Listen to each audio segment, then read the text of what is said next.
I've already talked about integrated psychology, where Arvindo talks about what I wanted to say is I'm also interested in validating with neural science, which you have funded for some PhD students.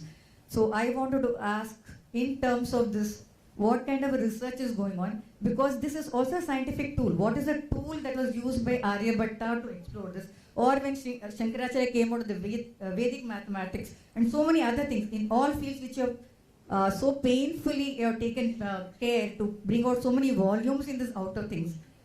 What is the thing related to the inner knowledge, which I feel is ultimately how do we market, or rather how do we make it palatable for these people? Sure. I am working on that and I would like your help for it. Thank you so much.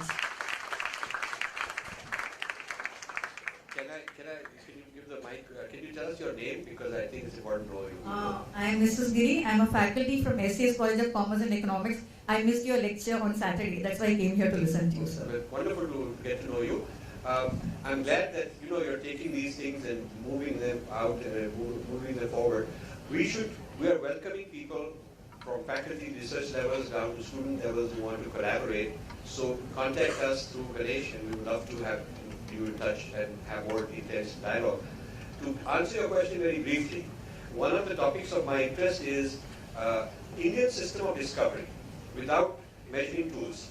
Because you have sutras which which tell you how to calculate the velocity of light or how to calculate the value of pi. They're quite accurate. They're not the most accurate available today, but that's amazingly accurate. Like velocity of light, even to know that it's a finite value and not some kind of infinite speed is a big thing, because people didn't know that velocity of light has got a finite velocity, finite speed. So how did they know this without instruments? There were no measuring instruments, no high-tech labs. How did the Rishi in his meditative state achieve a state of consciousness where the unity with the object that he is inquiring, pariksha, the idea of what he is inquiring, was so much unified, the subject-object so much unified, that they're able to derive some qualities, some understanding about the object without an external measurement.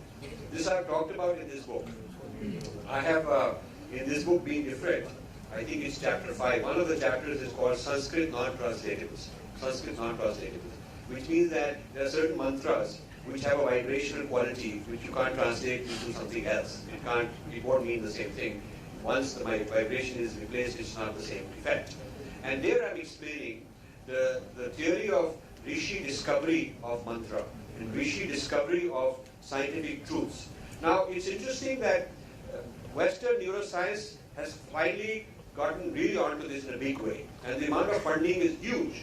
And my concern is that unless there is awareness among Indians, this will become one of the largest areas of scientific breakthrough. There will be many Nobel Prizes, there will be many products patented, and then in the next 10, 20 years we'll be importing all this, and there will be these experts coming and teaching lectures here, and everybody will say, it's both relevant hai. Whereas today it's not relevant, that sort of thing. So I'm glad that there are people who are interested in this. Stay in touch with us. I certainly will be producing a couple of volumes on the Buddhist role in this, and then I will later on also follow up with the Hindu role in this, and they're really united in the same way. But I'm coming out with the Buddhist first, because I think the evidence from the other side is easier to get, and I want to first make a case that's easy to win, and then become more ambitious from there. But stay in touch with us.